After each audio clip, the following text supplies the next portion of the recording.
ये एकांतर क्रम में बहुत शीघ्रता के साथ होता है और शीघ्रता के साथ होने के कारण ऊष्मा का आदान प्रदान नहीं हो पाता, परंतु जिस बिंदु पर संपीड़न होता है उस बिंदु का ताप ये बढ़ जाता है। ऊष्मा उत्पन्न होने के कारण माध्यम का ताप बढ़ जाता है और जिस बिंदु पर विरलन उत्पन्न होता है वहाँ ताप घट जाता है। तो जो अतिरिक्त ऊष्मा है इसका आदान प्रदान भले ही नहीं हुआ, लेकिन ताप में परिवर्तन होता है। जब इस संपीड़न के समय ताप बढ़ जाता है और विरलन के समय ताप घट जाता है। इस तरह से ध्वनि तरंगों के चलने पर गैसीय माध्यम में ताप में परिवर्तन होता है।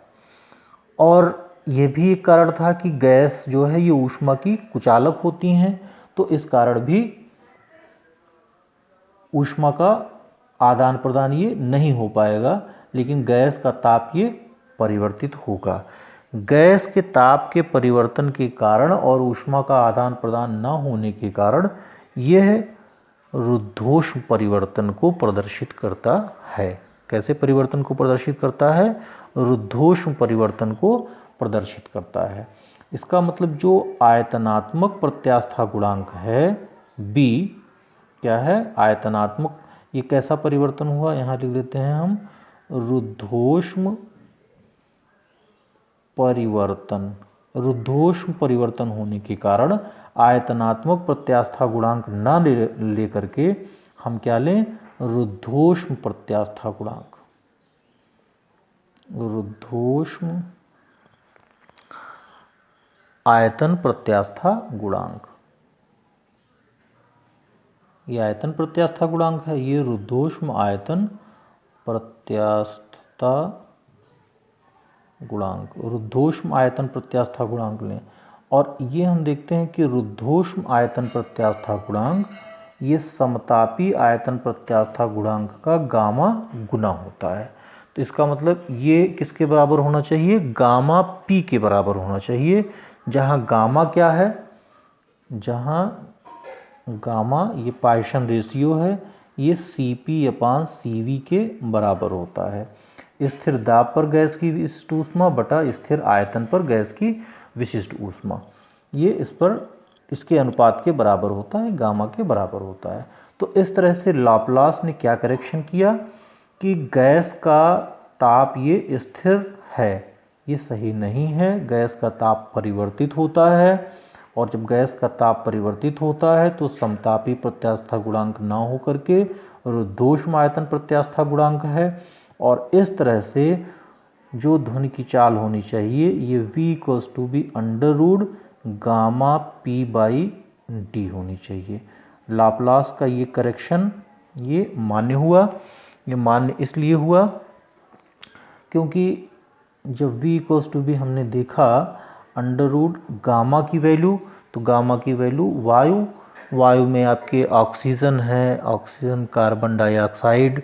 तो इस तरह से गामा के लिए हम 1.41 वैल्यू ले सकते हैं, क्योंकि इसमें विभिन्न प्रकार की गैसें हैं। तो विभिन्न प्रकार की गैसों के कारण हम द्विपरमाणु गैसों के लिए जो गामा का मान होता है वो 1.41 ये ले सकते हैं। और P की वैल्यू 0 डिग्री सेंटीग्रेड पर वही 1.01 और इंटू 10⁵ और बाई D की वैल्यू 1.29 मतलब √γ गुना हो गया। चाहे आप ऐसे लिखें या लिखें आप √1.41 और ये कैलकुलेशन आपका लगभग आया था 280।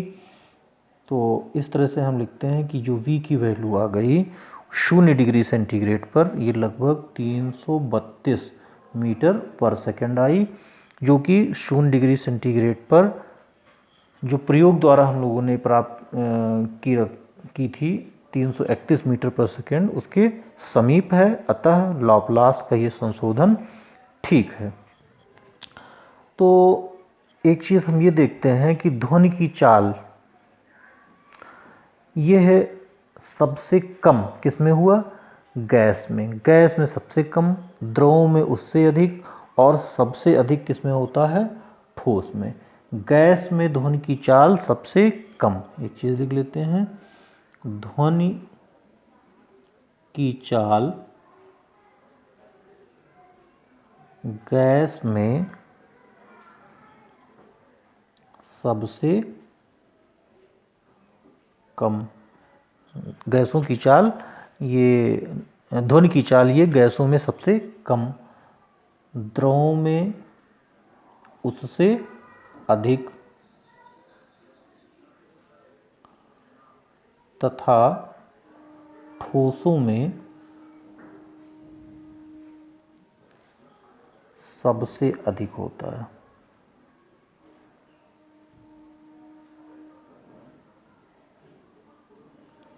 ठोसों में ये सबसे अधिक होता है। अब हम लोगों ने ही यहाँ देखा था कि ध्वनि की चाल ये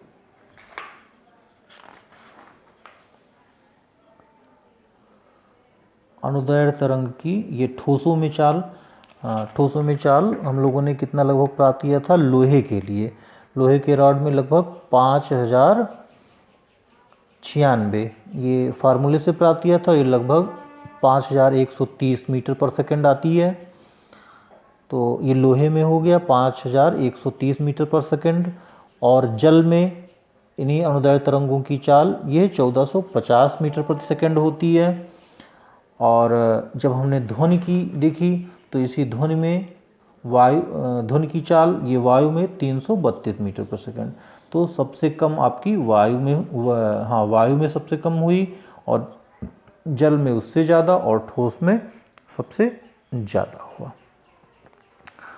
अब हम लोग चर्चा करते हैं कि जो वायु तरंगे हैं, अर्थात जो वायु में ध्वनि तरंगे हैं, अर्थात ध्वनि की चाल, इस पर ताप का, दाब का या आर्द्रता का, इन सब का क्या प्रभाव पड़ता है। तो आइए थोड़ा सा इस पे हम लोग चर्चा करेंगे नेक्स्ट वीडियो में।